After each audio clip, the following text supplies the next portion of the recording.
मुसल्लह अफवाज की जुर्रत और गैर मुतसलसल अज़्म मुल्की खुद मुख्तारी का संग बुनियाद है। आर्मी चीफ का फितना अल ख्वारिज के ताक़ुब के लिए पाक फ़ौज के अज़्म का यादा। फितना अल ख्वारिज उनके सहूलतकारों और माली मावनीन के मुकम्मल खात्मे तक ये अज़्म बरकरार रहेगा। पाक फ़ौज दहशत गर्दी और इंतहा पसंदी को ख़त्म करने के अपने अज़्म में साबित कदम रहेगी। हमारे जवानों की कुर्बानियाँ कौम के फ़ख्र की तायद है। शौदा पाकिस्तान का फ़ख्र हैं, उनकी कुर्बानियों को कभी फरामोश नहीं किया जाएगा। मुसल्लह अफवाज और कानून नाफिज करने वाले इदारों के जवान कौम के हकीकी हीरोज़ हैं। पूरी कौम को जवानों की बहादुरी और बेलौस लगन पर फ़ख्र है। कौम की पुरअज़्म हिमायत के साथ पाक फ़ौज कानून नाफिज करने वाले इदारों से मिलकर पायदार अमन व इस्तेहकाम की बहाली को यकीनी बनाएगी। आर्मी चीफ का अज़्म का इजहार। जनरल सैयद आसिम मुनीर का जनूबी वज़ीरिस्तान वाना का दौरा। सिक्योरिटी सूरत हाल, इंसदाद दहशत गर्दी ऑपरेशन पर जामे ब्रीफिंग ली। आर्मी चीफ की अफसरान और जवानों से मुलाकातें। दहशत गर्दी के खिलाफ जवानों के अज़्म और साबित कदमी को सराहा। वाना आमद पर कोर कमांडर पेशावर ने आर्मी चीफ का खैर मकदम किया। ISPR।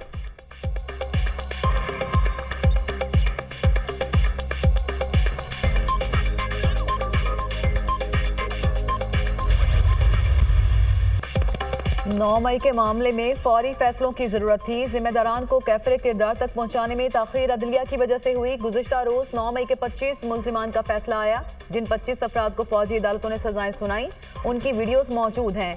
9 मई को हसास तंसीबात पर मनसूबाबंदी के तहत हमले किए गए। हमलावरों को बाकायदा हिदायत दी गई थी। 9 मई के हमलों में मुलव्विस अफराद तरबियत याफ्ता थे। वज़ीर दिफा का मिलिट्री कोर्ट के फैसले का दिफा। पैनामा केस का फैसला अदलिया के लिए बाइसे शर्म है। इस वक्त general Bajwa minus Nawaz Sharif project पर काम कर रहे थे। 2018 में PTI को RTS बिठाकर इक़्तिदार में लाया गया। बानी जब इक़्तिदार से महरूम हुए तो अमेरिका एब्सोल्युटली नॉट हो गया। अब बानी PTI अमेरिका के कंधों पर सवार होकर इक़्तिदार में आना चाहते हैं। यूटर्न लेने वाला कभी कौमी लीडर नहीं हो सकता। अब ये अमेरिका की हमायत होने का दावा कर रहे हैं। ख्वाजा आसिफ की लंदन में न्यूज़ कॉन्फ्रेंस।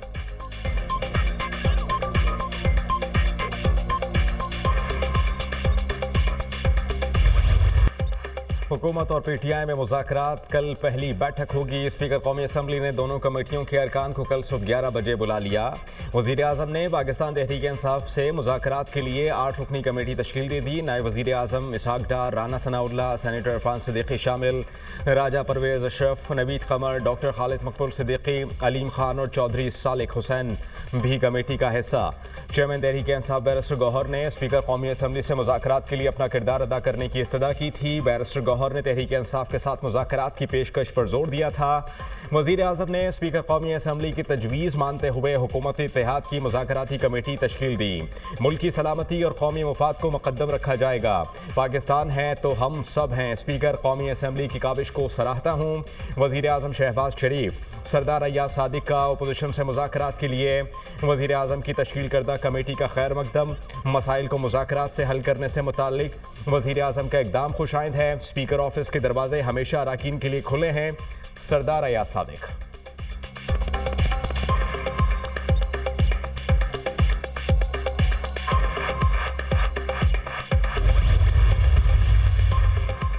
तहरीक इंसाफ ने हुकूमत से मुज़ाकरात के लिए मुतालबात का ड्राफ्ट तैयार कर लिया। PTI की जानिब से 5000 से ज़ायद सियासी कैदियों की फहरिस्त तैयार। सियासी कैदियों की फहरिस्त में बानी PTI का नाम सरे फहरिस्त रखा गया। सियासी कैदियों की रिहाई, 9 मई और 26 नवंबर के वाक़यात पर जुडिशल कमीशन के क़याम का मुतालबा। मीटिंग में हुकूमत की संजीदगी का अंदाज़ा हो जाएगा।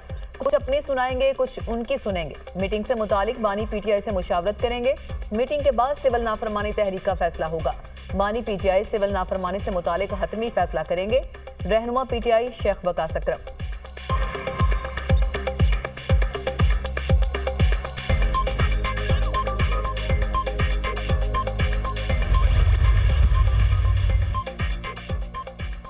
चेयरमैन PTI का हुकूमत की जानिब से मुज़ाकराती कमेटी की तश्कील का खैर मकदम। मुज़ाकराती कमेटी का क़याम खुशाइंद है। दोनों कमेटियों में संजीदा लोग हैं। मुज़ाकरात आगे ज़रूर बढ़ेंगे।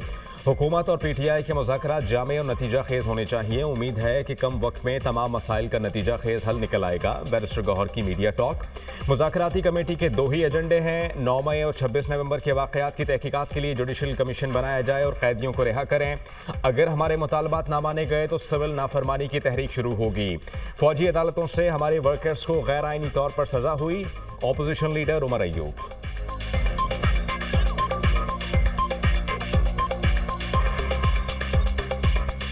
हुकूमत ने अपनी मुज़ाकराती टीम बनाई है, पर यह काफ़ी नहीं है।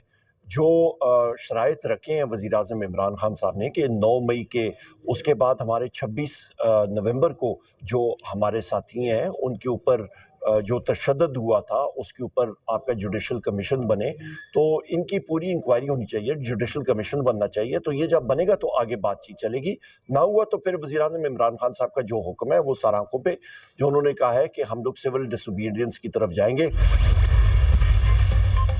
बानी पीटीआई और बुशरा बीबी के खिलाफ 190 मिलियन पाउंड रेफरेंस केस का महफूज फैसला मुअख्खर कल नहीं सुनाया जाएगा। एहतसाब अदालत इस्लामाबाद कल 190 मिलियन पाउंड रेफरेंस पर फैसले की नई तारीख देगी। पीटीआई वकला को एहतसाब अदालत अमले ने आगाह कर दिया। 190 मिलियन पाउंड रेफरेंस का फैसला जनवरी के पहले हफ्ते सुनाए जाने का इम्कान। एहतसाब अदालत ने 18 दिसंबर को फैसला महफूज किया था। अदालत ने महफूज फैसला सुनाने के लिए 23 दिसंबर की तारीख मुकर्रर की थी। अलकादर ट्रस्ट 190 मिलियन पाउंड नैब रेफरेंस का ट्रायल 1 साल तक जारी रहा। बानी पीटीआई और बुशरा बीबी अपने दिफा में कोई गवाह और शहादत पेश करने में नाकाम रहे।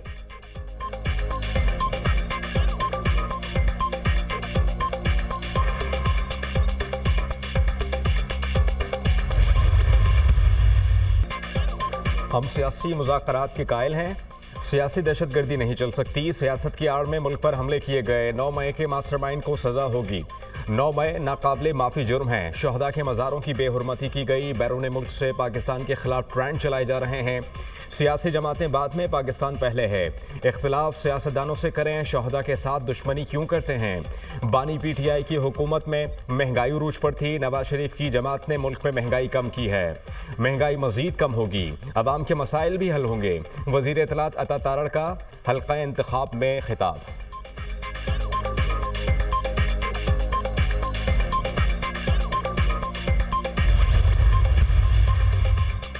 मदारिस बिल पर हमारे मौक़िफ़ को इत्तेफ़ाक़ राय से तस्लीम किया गया। हुकूमत यू टर्न लेती है तो फिर इंसानों का समंदर इस्लामाबाद का रुख करेगा। हुकूमत को हमारी कुव्वत का पता है।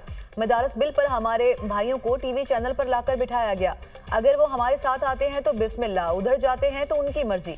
आज बलूचिस्तान और खैबर पख्तूनख्वा जल रहा है। मुल्क में दहशतगर्दी के वाक़यात बढ़ रहे हैं। जेशोए रहनुमा मौलाना अब्दुल गफूर हैदरी का कॉन्फ्रेंस से खिताब।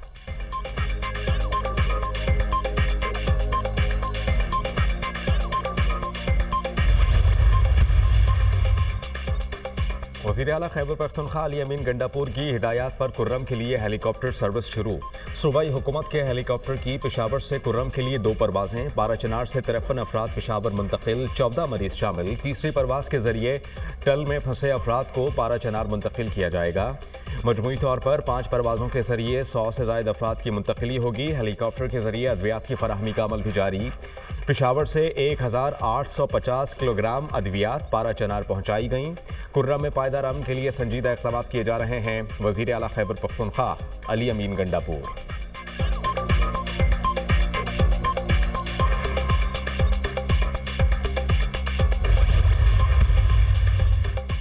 पंजाब हुकूमत की पारा चनार के लिए अद्वियात और जरूरी सामान की दूसरी खेप रवाना। वज़ीर आला मरियम नवाज का मजीद 5 ट्रक की फ्राहमी के लिए जरूरी इक़दाम का हुक्म। पारा चनार के बुजुर्ग मरीजा फौरी ऑपरेशन के लिए पंजाब एयर एम्बुलेंस सर्विस के जरिए इस्लामाबाद मुंतकिल। 60 साल मरीजा के बेटे ज़ीशान हैदर का वज़ीर आला मरियम नवाज से तशक्कुर। एयर एम्बुलेंस सर्विस को सराहा। सियासत नहीं, खिदमत का वक्त है। कुर्म के अवाम मुश्किल में हैं। पारा चनार के अवाम हमारे अपने हैं। मुसीबत और मुश्किल में तनहा नहीं छोड़ सकते। अवाम की ज़रूरत के मुताबिक मोबाइल हेल्थ यूनिट भी भेजा जाएगा। मुसीबत ज़दा लोगों की मदद हमारा नस्बुलैन है। वज़ीर आला पंजाब मरियम नवाज।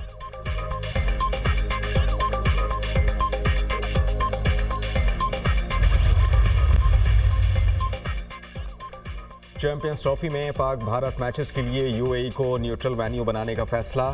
चेयरमैन पीसीबी मोहसिन नकवी की यूएई बोर्ड के सरबराह शेख नहियान अल मुबारक से मुलाकात। पाक भारत मैचेस के लिए न्यूट्रल वेन्यू का मामला तय पा गया। भारत भी चैंपियंस ट्रॉफी में अपने मैचेस दुबई में खेलेगा। पाकिस्तान और यूएई के दरमियान क्रिकेट के फरोग के लिए मजीद इक़दामात पर इत्तेफाक। चैंपियंस ट्रॉफी 19 फरवरी से 9 मार्च तक खेली जाएगी। इफ्तिताही मैच मेज़बान पाकिस्तान और न्यूजीलैंड के दरमियान खेला जाएगा। टूर्नामेंट का सबसे बड़ा मैच पाक भारत टाकरा 23 फरवरी को होगा।